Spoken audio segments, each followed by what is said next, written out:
7월 한 달 동안 설교 제목에 숫자가 계속 들어갔습니다. 그 숫자를 다 더하면 몇이 나올까요? 설교 제목을 기억을 하셔야 나오죠. 히스기야 15년, 평온한 40년의 비결. 지난주는 6시 이후. 오늘은 숫자로 안 하고 글자로 써놨는데 정오의 데이트. 12까지 더하면 73이 나옵니다. 지난주 본문과 오늘 본문은 동일합니다. 근데 한 구절만 따로 떼어 놓았습니다. 화룡점정이라고 하는 격언이 있습니다. 중국 남북조 시대 양나라의 장승효가 용을 그릴 때에 마지막 점을 하나 찍어서 그림을 완성했다. 점의 중요함에 대해서 이야기하는 고사인데, 본문이 길고 또 같은 내용이지만 6절에 있는 예수 그리스도에 관한 이 말씀을 마무리하지 않으면 본문 전체를 놓치는 것과 같습니다. 성경을 읽을 때에 전후 문맥도 중요하고 대지도 중요하고 등장인물도 중요하고 상황을 파악하는 것도 중요합니다. 또 역사적인 배경을 알거나 지리적인 상황을 알면 훨씬 더 이해하는 폭이 넓어질 수 있습니다. 그러나 아무리 다른 이야기를 다 해놓아도 예수 그리스도가 빠지면 성경을 바로 본 것이 아니더라라고 하는 것입니다. 오늘은 그 예수 그리스도에게 초점을 맞추어서 본문의 말씀을 함께 살펴보려고 합니다. 수가성 여인과 예수 그리스도의 만남은 요한복음 4장 1절에서 42절까지 이어지는 아주 긴 본문을 가지고 있습니다.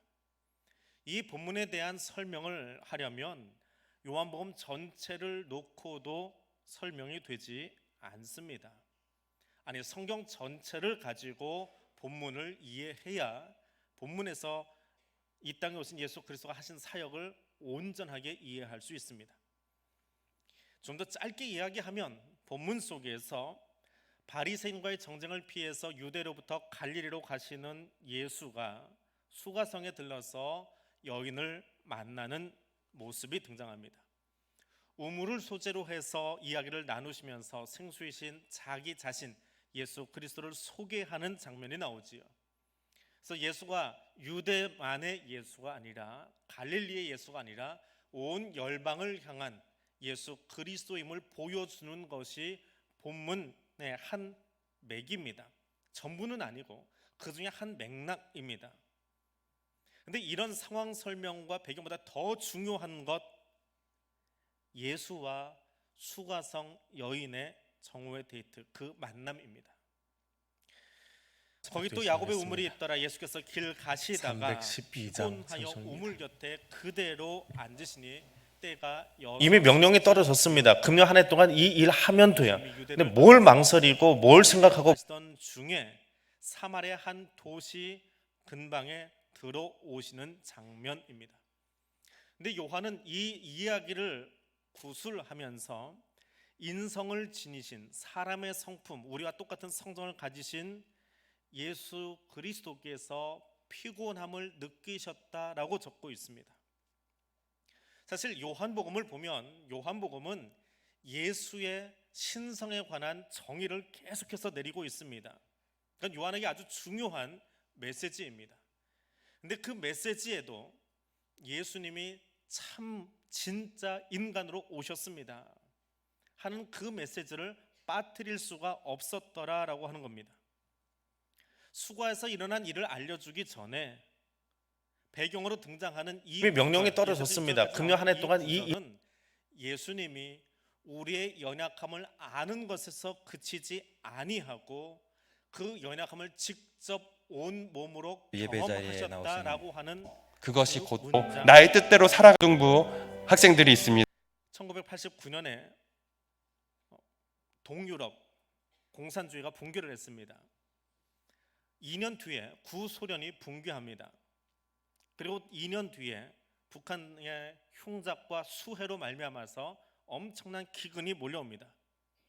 엎친 데 덮친 격으로 북한이 이야기하는 우리나라가 세계적인 인터넷 강국이라고 표현 사망합니다. 그리고 곧이어서 배급제가 끊어져 버립니다. 비극 문학의 관계라는 북한 정권이 통제하는 배급제 자체가 끊어져 버립니다. 이때를 북한의 대기근 혹은 고난의 대행진이라고 부릅니다. 그래서 통일 강론을 하는 곳에 가면 이 이야기를 꼭 빼놓지 않고 하는데, 우리 한 일간지는 이때 300만 명이 죽었다라고 이야기를 합니다. 그런데 유엔이 이 소위 고난의 대행진이 끝나고 나서 북한에 들어가 인구 센서스를 합니다. 물론 북한 정권 하에서 했기 때문에 정확한 통계라고는 할 수 없겠지만 나름 국제기구가 해놓은 통계에 의하면 33만 명이 아사로 굶어 죽었다라고 하는 통계가 나옵니다. 어느 정도로 힘든 걸까요? 통계치를 아무리 이야기해도 꿈쩍도 안 합니다. 반응이 하는 소리도 없어요. 통일 강연 하는데 가면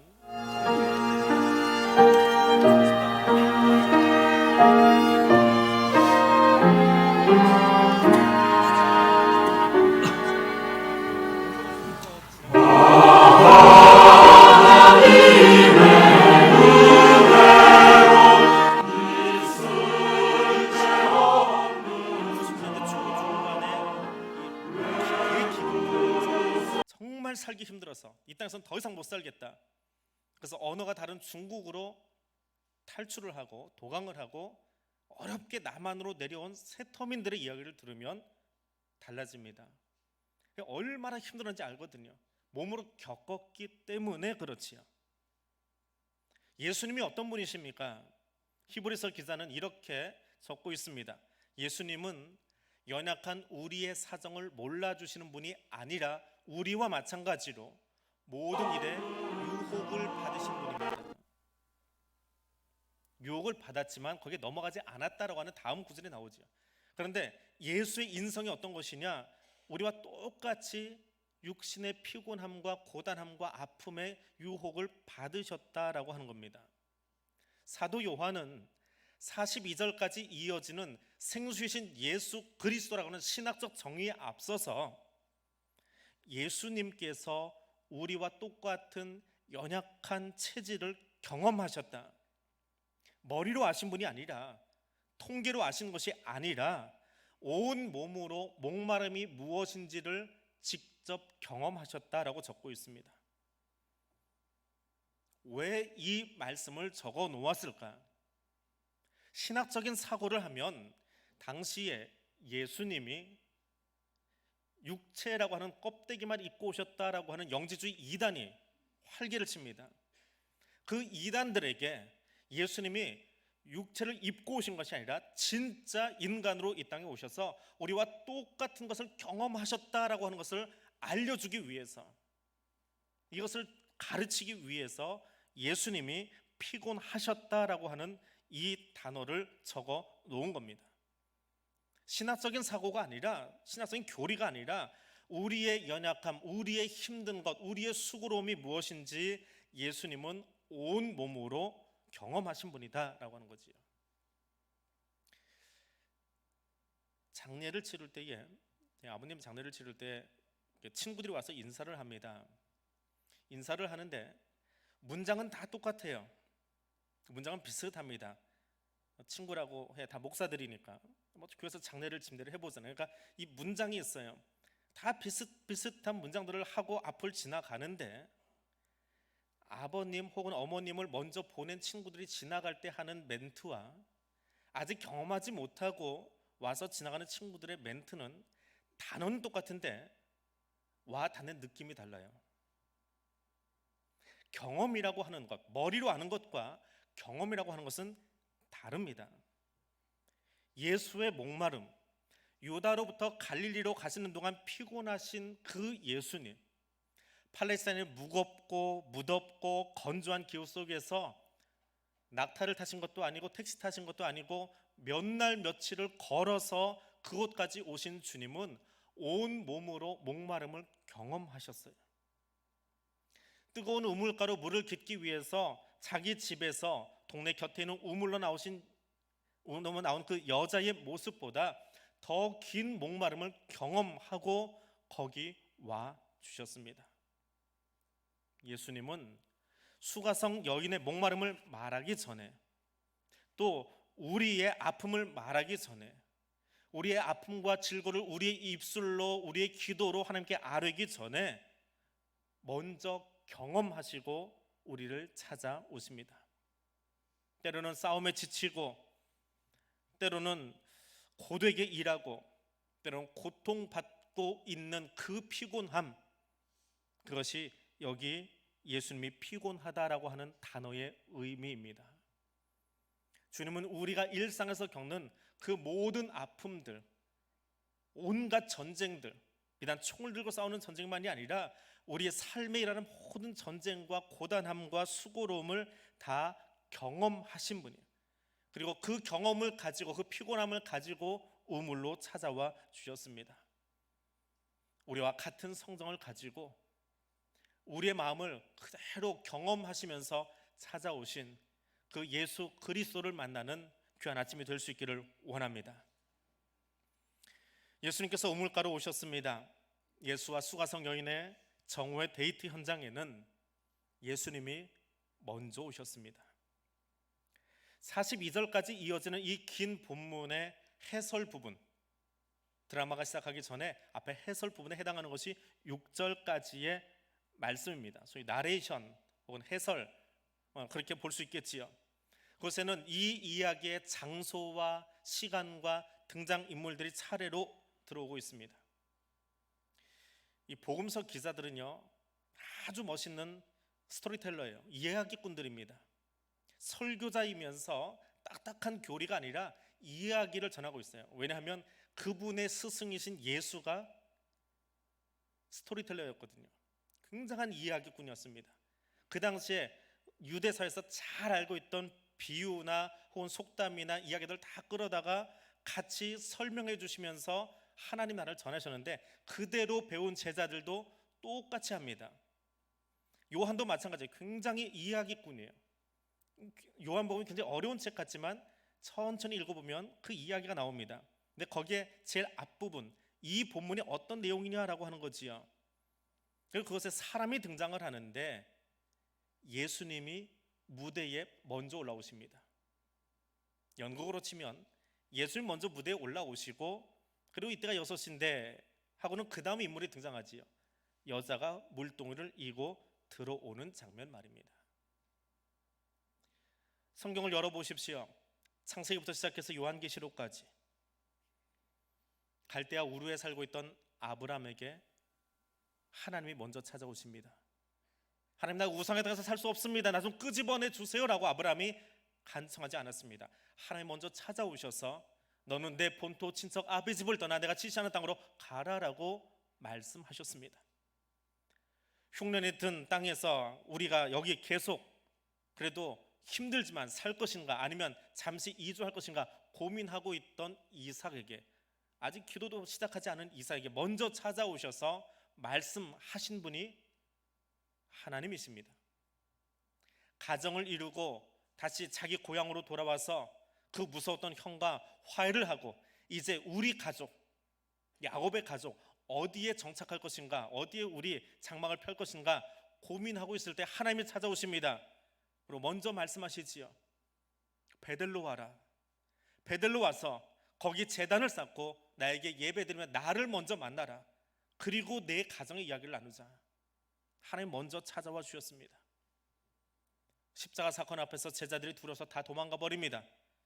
직분이고 뭐고 제자고 다 필요 없습니다. 무서운 것밖에 없습니다. 다 도망갔습니다. 그리고 꽁꽁 창고 속에 있던 금을 끄집어내서 다시 업으로 돌아가 물질하고 있을 때 주님 거기 찾아와 주십니다. 자기 아픔을 이야기하기 전에, 두려움을 이야기하기 전에 주님 찾아가 주셨습니다. 다시 숨을 주시고 죄로 말미암아 죽은 우리들을 위해서 창세 전부터 계획해 놓으신 구원의 긴 여정을 우리가 구하기 전에 먼저 찾아오셔서, 우리가 요청하기 전에 이미 말씀 주셔서 성경 보내주시고 선교사 보내주시고, 그래서 우리가 오늘 이 말씀 들을 수 있도록 허락하신 분도 하나님이십니다.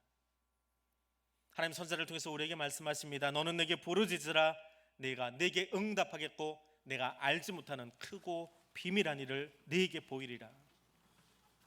부르짖지 않으면 주시지 않습니까? 은밀한 일은 꼭 소리 질러야만 주십니까? 소리 질러 하십니다. 부르짖으라 하십니다. 그러나 하나님은 이미 우리를 위해 은밀한 일을 준비하고 계십니다. 우리가 받을 때까지 기다리고 계셨는 거지요. 우리가 다듬어지고 오직 주만 향하여 두 손 들고 나는 하나님밖에 없습니다, 두리번거리지 않겠습니다, 다른 사람 보지 않겠습니다 라고 할 때까지요. 그리고 하나님은 예레미야를 통해서 이렇게 말씀하십니다. 나는 준비가 끝났다. 나는 내게 복줄 기회를 보고 있다. Call to me. 내게 외쳐라. 나를 불러라. 내 이름 불러라. 여호와 이름 불러라. 그러면 반드시 내가 네게 응답하겠다 말씀하십니다. 연애 시절에 만남의 장소에 여친이나 남친보다 먼저 나가서 기다려 보신 적 있으십니까? 어떤 마음으로 기다리셨습니까? 기다리는 동안 어떤 생각이 와 닿나요? 연애 못 해보신 분들은 친구와 약속 시간 정해놓고 카페에서 혹은 정류장에서 기다리고 있을 때에 약속 시간에 조금 늦게 오는 그 친구를 맞이하면서 어떤 마음으로 거기서 기다리셨습니까? 주님 우물가에 먼저 찾아오셨습니다. 예수를 생각하지도 못하고 있던 바로 그때에 여인의 생에 있어서 최고의 만남이 될 예수님과의 정오의 데이트를 위해서 예수님이 거기 먼저 오셨습니다. 오늘 나의 삶 속에도 내 생의 가장 아름다운 순간을 위해서 예수님이 먼저 찾아오셨습니다. 우리가 부르기 전에, 우리가 외치기 전에 내게 가장 필요한 선물이 무엇인지 알고 그 선물 들고 우리를 찾아와 계십니다.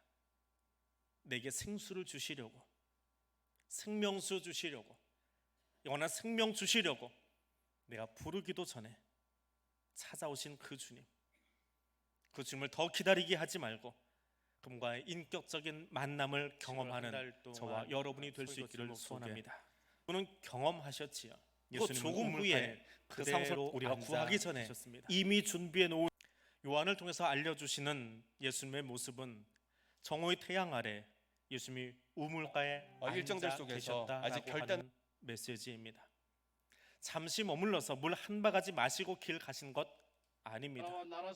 요한은 2000년 전 어느 날 사마리아 우물가에서 예수님이 계속해서 앉아 있었다라고 적고 있습니다. 예수님 거기 왜 앉아 계셨을까요? 물을 마시기 위함도 아니고 피곤하여 다리 풀려고 앉아 계신 것도 아닙니다. 그것이 목적이 아닙니다. 누군가를 기다리고 있었습니다.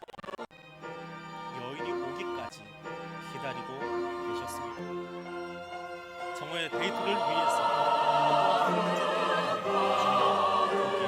거기 계셨습니다. 너무 더워서 사람들이 바닥에서 집에서 그늘에서 부채질하고 있을 그때에 그 열기가 식어나요. 일반적으로 따지면 최소한 6시간은 지나서 해가 떨어져야 사람들이 다시 길로 나올 텐데 그렇게 기다려 주셨습니다. 그래서 요한은 분명하게 적고 있습니다. 예수님은 우물 곁에 그대로 앉아 계셨습니다 라고 적고 있습니다. 인간으로 이 땅에 오신 예수는 우리와 같은 성정으로, 우리와 같은 모습으로 목마름을 경험하십니다. 뜨거운 길을 걸어오신 예수님은 여인보다 먼저 우물로 와 주셨습니다. 그리고 그곳에서 여인을 기다리고 계셨습니다. 그녀의 고백이 있기까지, 사람들로 인해서 상처나고 힘들고 아픈 그녀가 회복되기까지 기다려 주셨습니다. 신이신 예수님이, 하나님이신 예수님이, 전능자이신 그분이 한 사람을 기다려 주셨습니다. 여인과 대화하며 그녀의 마음을 만지기 위해서, 그녀의 울음 섞인 소리를 듣고 그녀의 얼굴에 웃음꽃 피는 그 시간까지 기다려 주셨습니다. 그리고 목마른 그 여인에게 생수신 자기 자신을 온전히 선물로 주기 원하셔서 주님 거기 기다려 주셨습니다. 여인에게 그늘막을 지어주거나 요나에게 하셨던 것처럼 나무를 크게 자라게 하셔서 뜨거운 볕에서 물 깃지 말고 이 그늘에서 물 기르라고 기적을 보여주기 위해서 오신 것도 아니고, 엘리야 때처럼 그 집에 특별한 물병 갖다 주셔서 이 더위 속에도 끊이지 않고 물 나오게 하시는 기적 나타내시려고 오신 게 아니고, 예수 자신을 그녀에게 선물로 주셨습니다. 공관복음서 기자들 마태와 마가와 누가가 다 같이 기록한 여러 기사들 가운데 나병 환자를 고치는 이야기가 있습니다. 마태복음 8장에, 마가복음 1장에, 누가복음 5장에 나오는 이야기입니다. 온 몸에 나병이 걸린 한 사람이 예수께 와서 엎드려 구합니다. 주여 원하시면 나를 깨끗게 하실 수 있습니다. 예수님이 그 환우를 보시고 병을 고쳐주십니다. 마가복음을 보면 예수께서 그를 불쌍히 여기셔서 내가 원하노니 깨끗함을 받으라 하시니 곧 나병이 그 사람에게서 떠나가고 깨끗하여졌다라고 말합니다. 정말 놀라운 것은 세 복음서 기자가 다 기록한 본문입니다. 마가복음에 나오는 본문을 읽어드리겠습니다. 예수께서 불쌍히 여기사 손을 내밀어 그에게 대셨다라고 말합니다. 나병이 어떤 병입니까? 2000년 전 나병은 사람들이 자기 앞으로 찾아오면 입을 가리고 소리를 지르게 되었습니다. 나병이여! 라고 외치면 사람들이 자기를 피해서 돌아갑니다. 그리고 그도 마을 속에 들어갈 수 없고 마을 밖 동굴 속에 으슥한 곳에 들어가서 던져주는 음식을 먹어야 했던 사람들입니다. 모두가 피해가기 바쁜 사람, 외면당한 사람, 외면당하는 것이 당연한 사람이 나병 환자입니다. 근데 그 나병 환자가 예수께 외칩니다. 주여 원하시면 나를 깨끗게 할 수 있습니다. 주님이 어떻게 하십니까?